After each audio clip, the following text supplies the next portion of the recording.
right? But if I can impact or influence their mindset with one thing, is how to always fight and never give up. Some of them were very strong because one time I was about to be kidnapped, for example. I want people to remember that without your own fighting spirit, nobody can create it for you.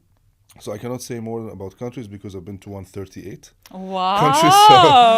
So yeah, so I think it's Hello everyone, Alexandra Vasileva is with you and we are on my channel Business, People, Meanings. Today we have very interesting, inspiring guest, Don Mosbeh. He is international leader, international speaker. He's a person who had more than 2 decades of corporate experience in biggest global companies like IBM, CISCO, Microsoft, leading teams more than 3,000 people and more than 84 plus countries and billions and billions.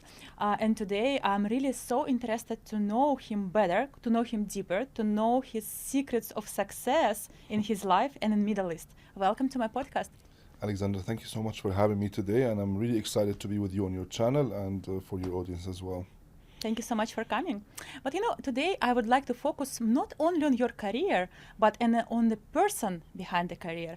I would like to know how leadership reshapes you over time, who you've been before starting your leadership journey, and who did it turn you into with time. Look, I mean, I always say that leadership is actually something you're born with in reality. So it's not something that you just gain through the time. For sure, there's techniques and there's skills development and so on. But I believe even since I was a kid, my friends would always see me as a leader, right? So very childish story, but we were like group of 14 guys, going out of school, very, very young, 12, 13 years old, and we need to go to a club, for example, right? And they always know that who will get us in, our 14 guys going in, and they put me in the front because they know my leadership skills is very high. We didn't mention it this way, right? But they understand something, and I understand it as well, but we didn't know this is leadership.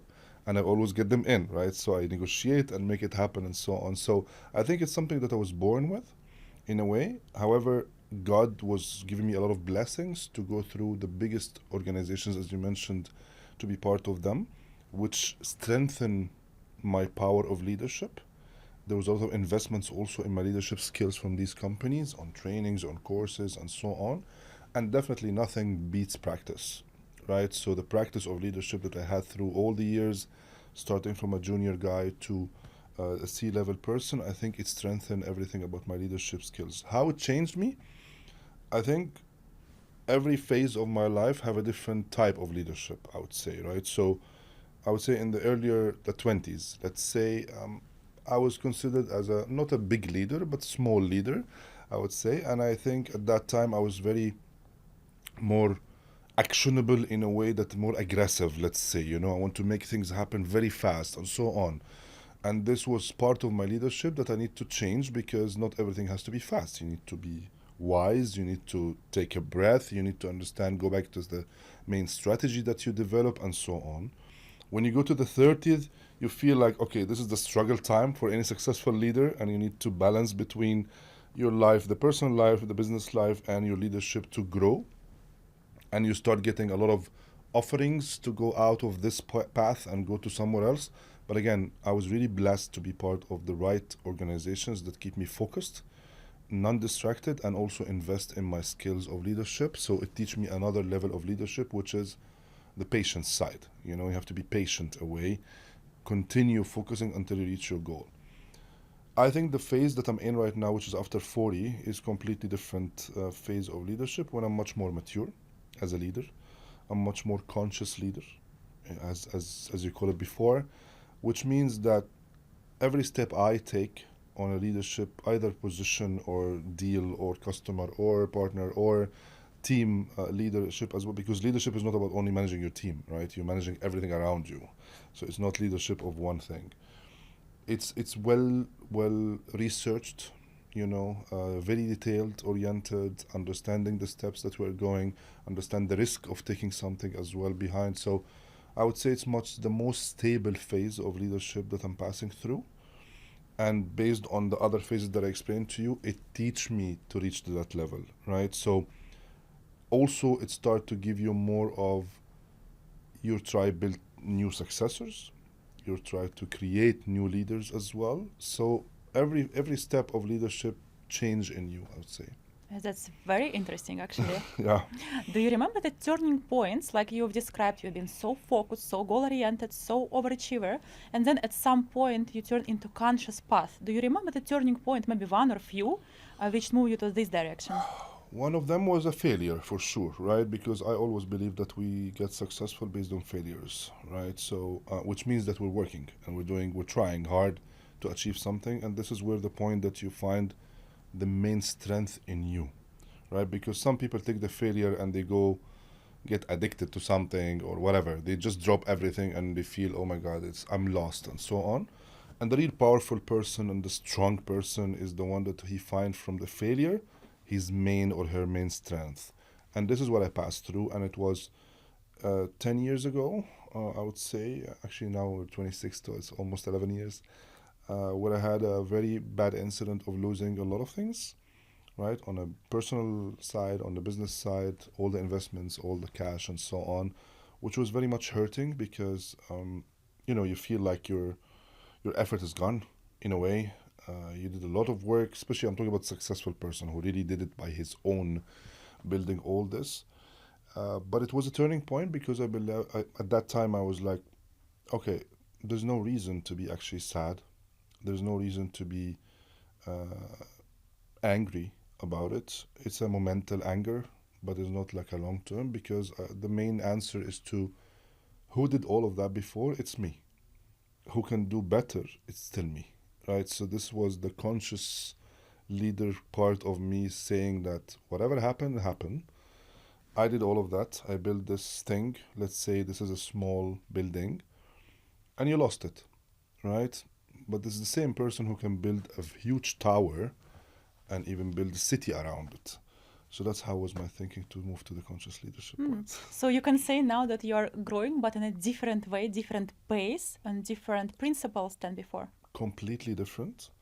As I told you, more conscious, more aware, more organized in the way you do things, more structured thinker as well. So completely different story, yes. And when are you going now? Like, what's your vision in next 5 to 10 years, if you have one?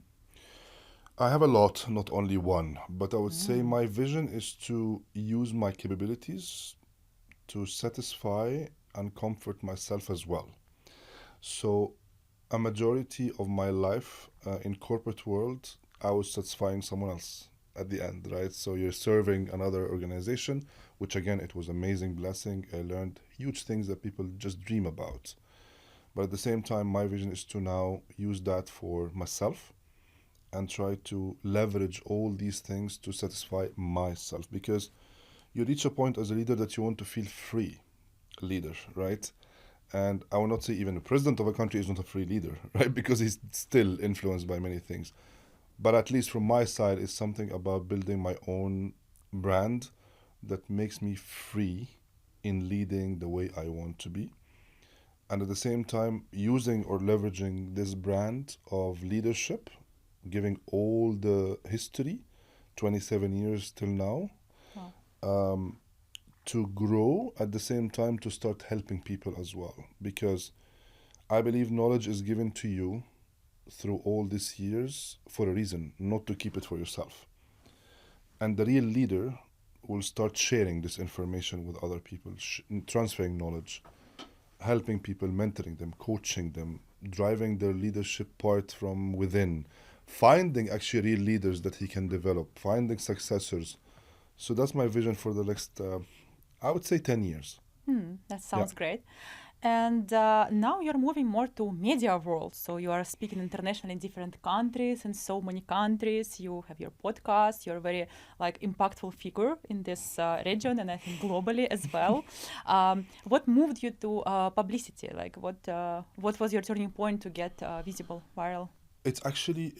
I'm always was on stage, by the way. I was always on stage in all the companies I worked for. I was the main spokesperson, right? So they found out some certain capabilities in the way I look, the way I talk and so on, that was driven to be the spokesperson on stage from the beginning. But I was mainly on the corporate side. So I was speaking on the corporate stages more than anything else.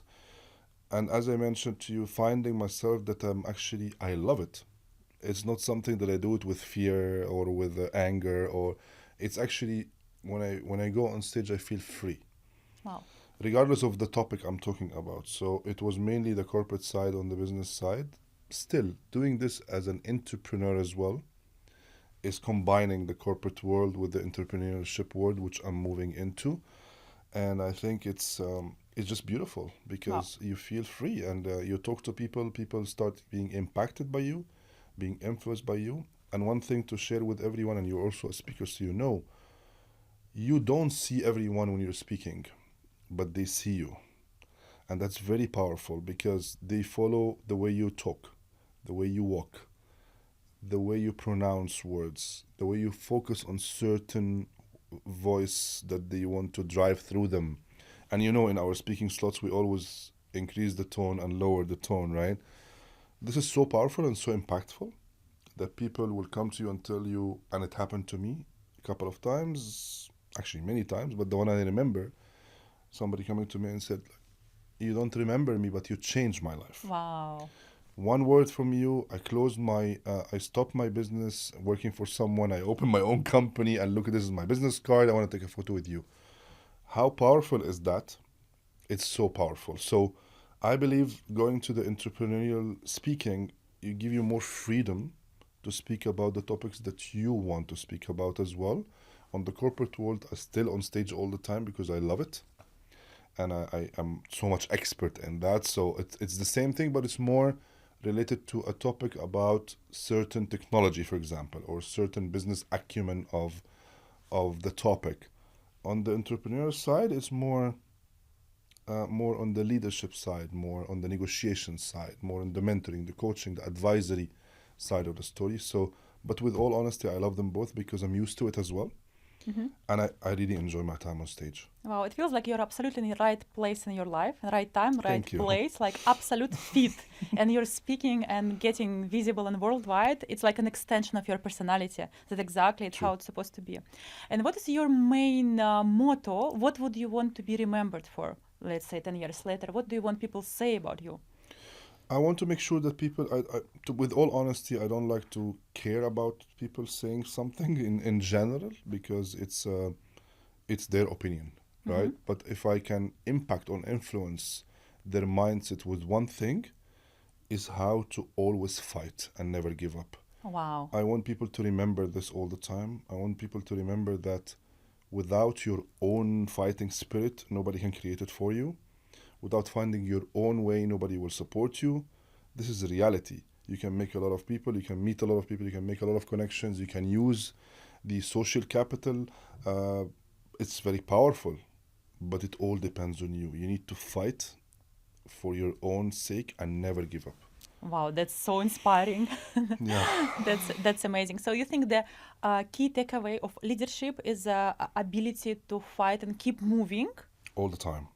All the time. Because look, everybody looks at the leader with different perspective. Some of the people will look at the leader as the one who owns the whole thing and he's the one who moving the ship from here to here to here. And in this case, it can be a company, it can be direction, it can be anything as a leader, right? It can be a visionary as well at the same time. So I think people will look at you this way. Some other people will look at you, okay, show us what you will do.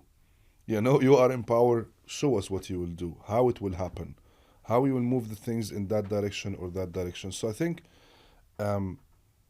impacting people's life for me is much more important than anything else because they need to believe that leadership exists. Because most of the people as well globally, they think about leaders in a different way of, oh, they make a lot of money, they don't care and stuff. But for me, leadership is about people. And it's about how to impact people and how to drive people and how to make sure that the people are impacted by your influence in a positive way for sure. Because they feel protected, they feel secured, they feel they have a backbone, and they feel someone will make them grow and recognized. You're very well known for your discipline. But what do you think of flexibility? What is the ratio between flexibility and discipline? Flexibility in leadership is about listening. That's what I can say, right? And listening will drive you to be absorbing a good idea and actually put it in practice. And this is pure clear leadership skill, right? That's the flexible part. But to be honest, I'm still disciplined so much more than flexible. I would say that. And that's not to be stubborn, but because I believe in everything that I did is coming from experience. It's coming from practice. It didn't come out of nowhere. I didn't wake up and I said I'm a leader. You know what I mean? So it's something that built based on a lot of hard times, a lot of good times, a lot of success stories, million things happen in the back. So I still have to be disciplined because this is the right way actually to be a successful leader. Flexibility comes only when you're a good listener to some good ideas. That's my take on it. Mm-hmm. That's very interesting. We are living in Dubai and everything is changing so fast. Yeah. So many opportunities, people, it's like a flow. It's so fast, very difficult to keep up sometimes and to be sustainable. What helps you to identify what's really for you and what's not in such a fast changing world? In any type of personality in general, either you are, but always on a leadership more, right? Your capability of filtering is much higher. Because by default, if you're a leader, you do this in your business, right? Because if you follow everything, you're not actually a leader, number one, and then you will not be successful in anything because you follow 100 things. I apply the same in the personal life, I would say, right? Because if you follow every single person that's interested to talk to you, for example, you will not have time to talk to anyone because you will talk to this one and that one. Everyone will take 1 minute of your time, and you end up with no real conversation, no deep discussion, no connection. So it's kind of a transactional thing, which is very much matching the fast pace here. So you start learning how to filter all of that and focus on the right things at the right time that will serve your main intention and your main goal. Any leader works in life with purpose. And if you don't have a purpose, you're not a leader anyways, right? So back to your question about the fast pace, it's all about filtering, maturity, and understanding what serves you and your goal and intention. Mm-hmm. So you've mastered the skill of saying no. Oh my God, all the time. And actually, I have a I have a very funny story about it. But everyone in for, let's say, here in Dubai, for example, when you tell them, let's go to have a drink together, the main answer would be, why not? Yeah, you need to say no sometimes, okay? And I did it in the beginning. I was like, okay, people will get offended, they will not like it and stuff like that. But I put myself in a situation that if I serve all of these people and please them, I will not do anything that I like at the end. So now it's a no is the common thing, and the yes is based on the choice that I give myself to be with who, when, and why. High standards. I like it. It's nice, it's better. Mm-hmm. And to be under pressure, you think when leader is under pressure, what he loses first? Energy, strategy, or meaning? Energy. I think the hardest thing is to lose is the energy, by the way, because strategy is continuous. It's something that you cannot change anyways. The characteristic you said, the last one? Meaning. Meaning. The meaning is part of the execution, so you cannot also lose it because that means you're not a leader. The only thing that can impact you immediate, like impact, is energy for sure, because it needs a lot of energy actually to drive leadership in general. It takes a lot of your energy, so it can impact you, but if you're strong enough, it will be very small impact. How do you master your energy? What's your secret? I always say it, even when I go on stage, every time I say I live on energy. It's actually my main thing that I live on, because you don't feel your age, you don't feel your weaknesses, you don't feel anything that's putting you down, so it's all about energy. And I get my energy from myself, basically, because I always self-motivated person. When you reach a level of being leader, nobody tell you what to do, right? And nobody guide you. Nobody tell you you're doing this right, you're doing this better to do that. Nobody call you in the morning, how are you doing today? What are you going to do, for example? There is zero of that. So it's all about you, about who you're driving your own energy. So, and energy will come based on the purpose, as I mentioned before. So every morning I have the same purpose that I want to do 1, 2, 3 in my mind, which is my main goal. And this creates my own energy for myself. And if I feel a little bit down because of any reason, I do the basic stuff. I stand in front of the mirror and then I shout at myself, basically. I Shout? scream, Wow. Yeah, I scream at myself. Hmm. I try not to punch because I'll break the mirror, but I'll try to be shouting at myself as like, where's your energy? Bring it back. This is your time. You are here. Everybody's depending on you as well. So you need to self-motivate yourself and build your energy away. Wow, the first time I hear this, it's very interesting. I need to try. Don't break the mirror. Your ritual. Do you have any other rituals of how to maintain your state of being? Definitely. I do some, usually some sports, some car racing if I can sometimes.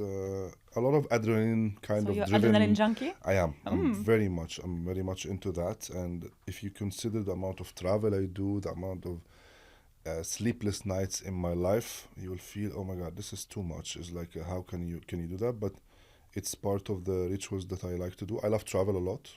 It's part of my life in general. And the thing that I really feel now more than any time before that give me more ritual and more energy and more spiritual actually as well is nature. Nature. Which Yeah. country suits you the most? I mean, there's a lot of them, but for me, and I think I mentioned this before, but number one country that I feel really calm in a way, it's Italy.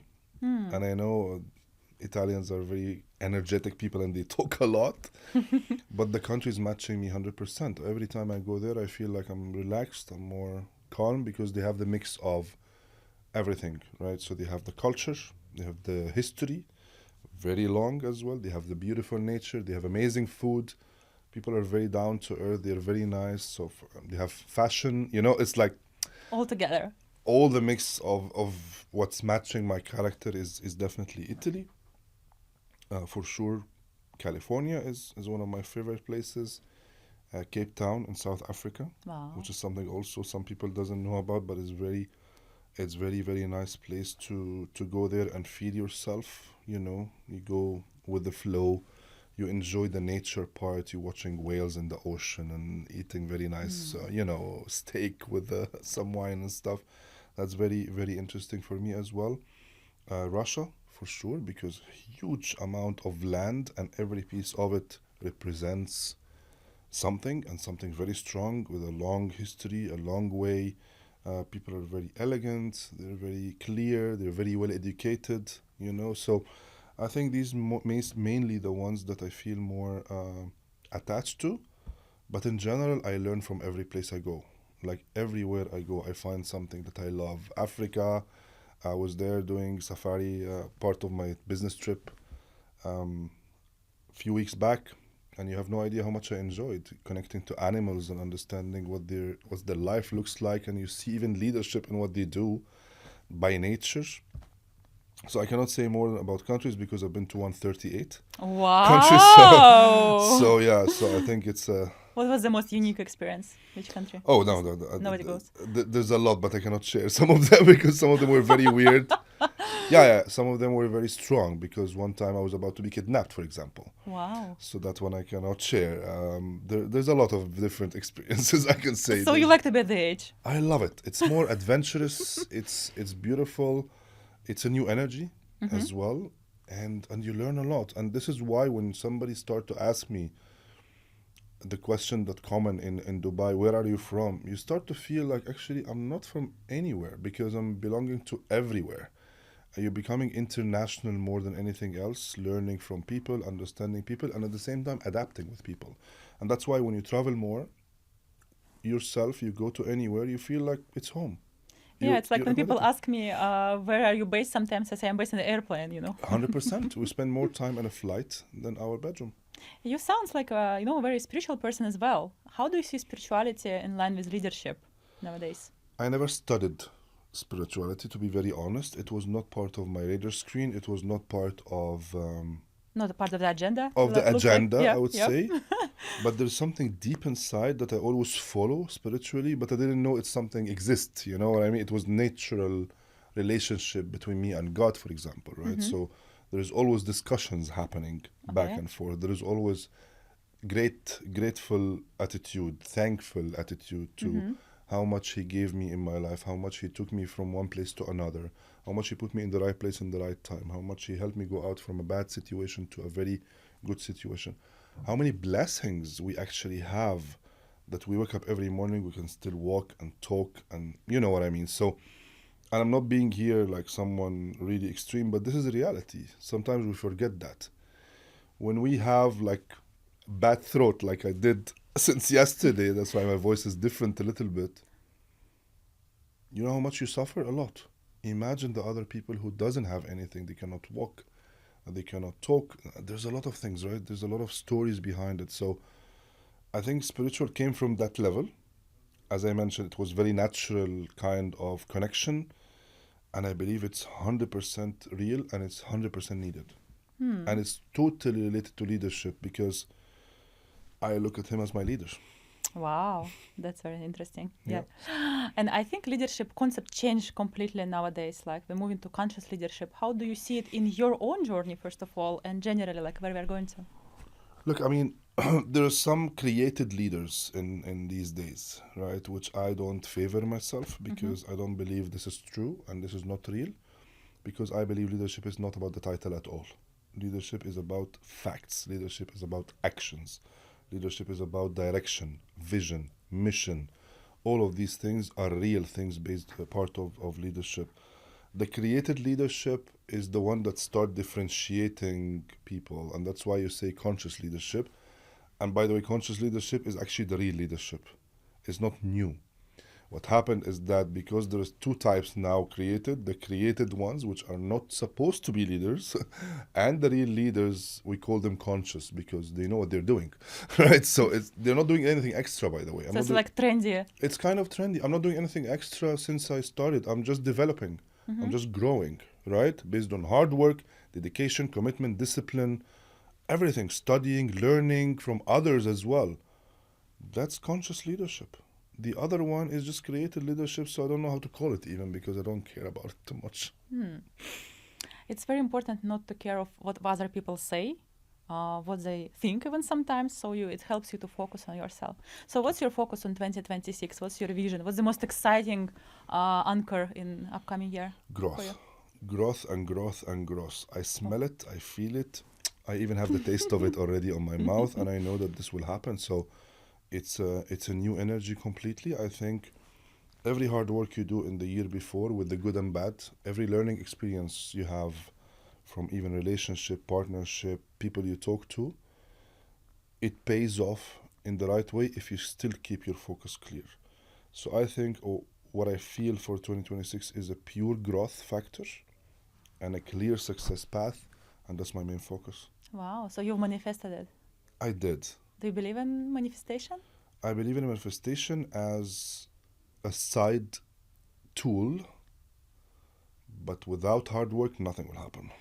So 90% of hard work and 10% of manifestation. I would say, yeah, maximum. Maximum. For me, hard work beats everything. Wow. Beats That's everything. a real leader. Everything. Beats everything. You can manifest for sure, you can pray, you can do everything you want, but without hard work, the cloud will not rain money for you. They will not rain success for you. You can manifest for sure, which is an amazing thing. But I would say manifestation, in my view, it's about being thankful, being grateful, and being confident that this will happen, right? But if you don't do the things to make it happen, it will still not happen. Yeah, that's true. So many people are so much into spiritual world, but they are nothing in action, and it stops them back. Doesn't work. And you see so many leaders around you. What is the main thing you think stops leader from growth?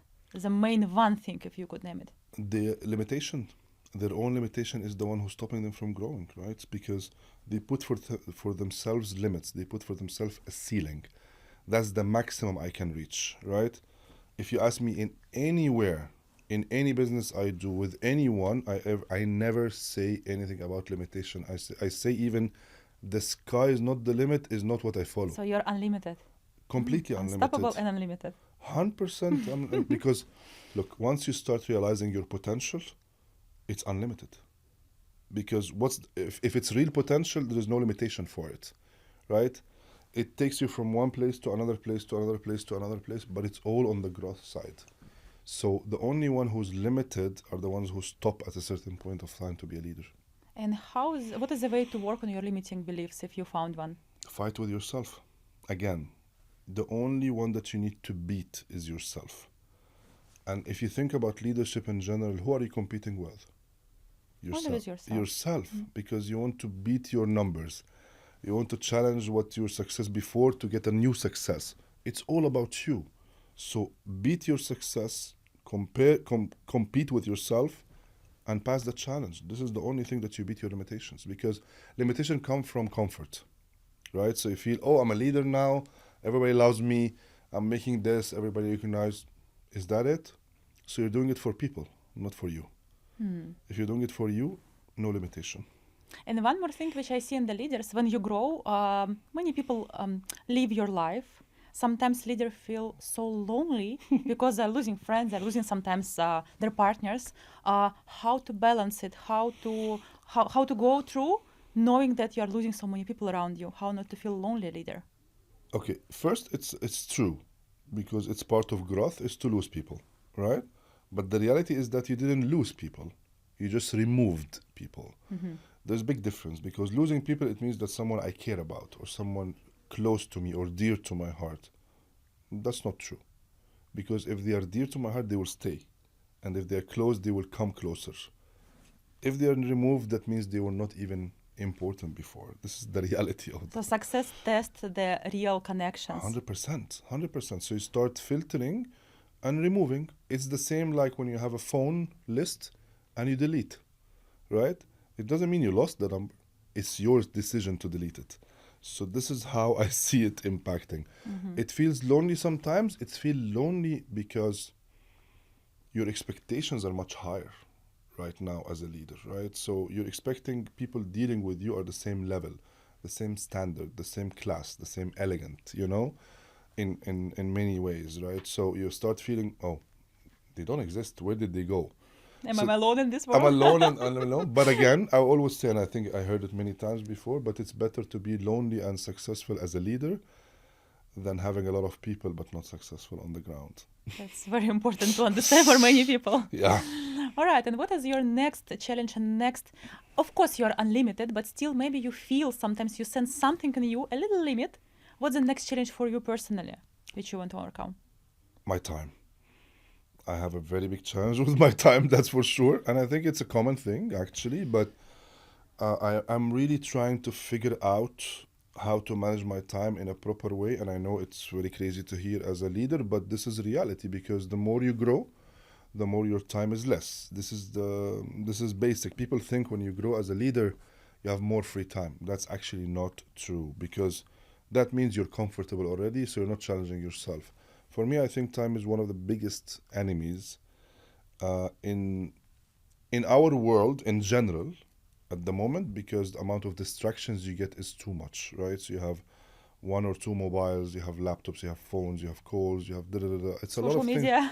Social media, a lot of things distracting you from your main focus area. So I think one of the main challenges I'm trying to focus on is how to leverage the time in the proper way. Not to find new time, because that's not possible. And if you think about it, the only thing you cannot buy is actually time. It's gone, it's finished. So how to manage the time properly, how to manage the time in the favor of my goal and my intention and my main purpose as well. So to master effectiveness. In a way, yes. Very interesting, very helpful. And lastly, I would like to ask you, like a lot of entrepreneurs, experts watching us now, and how do you work with people, with leaders, if they find, oh my God, this is a very inspiring person, he's my role model, I would like to get in touch with him. What are the ways, option, formats you're considering?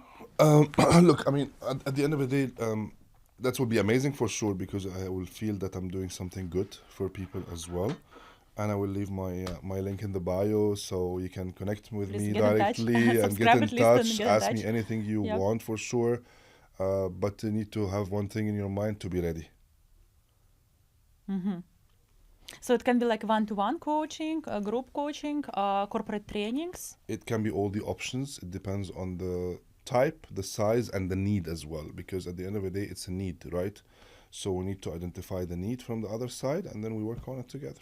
Perfect. So I will leave all details, LinkedIn profile, Instagram profile, your channel, everything. So whoever feels like it's resonating with how you feel, how you see, because I think it's very inspiring. Thank you. Please get in touch. It was very interesting to get your experience.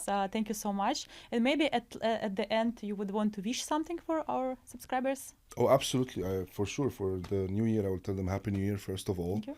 And thanks for having me today. Thank It you was so very much. interesting discussion. Time flies so fast in this call. I think I wish everybody to realize their potential and to understand that they should be always valuable, not available. Oh, I will write it down myself too. Please. It was my pleasure having you here. Thank you for being so inspiring and at the same time so grounded. Thank you so That's much for very that. much. No, Thank you. you so much again, Alexandra, and I wish you all the best as well for the year. Thank you. A lot of success, happiness, and wealth and peace for you as well. Thank you. You too. Thank you. You so much. Thank you. Thank you.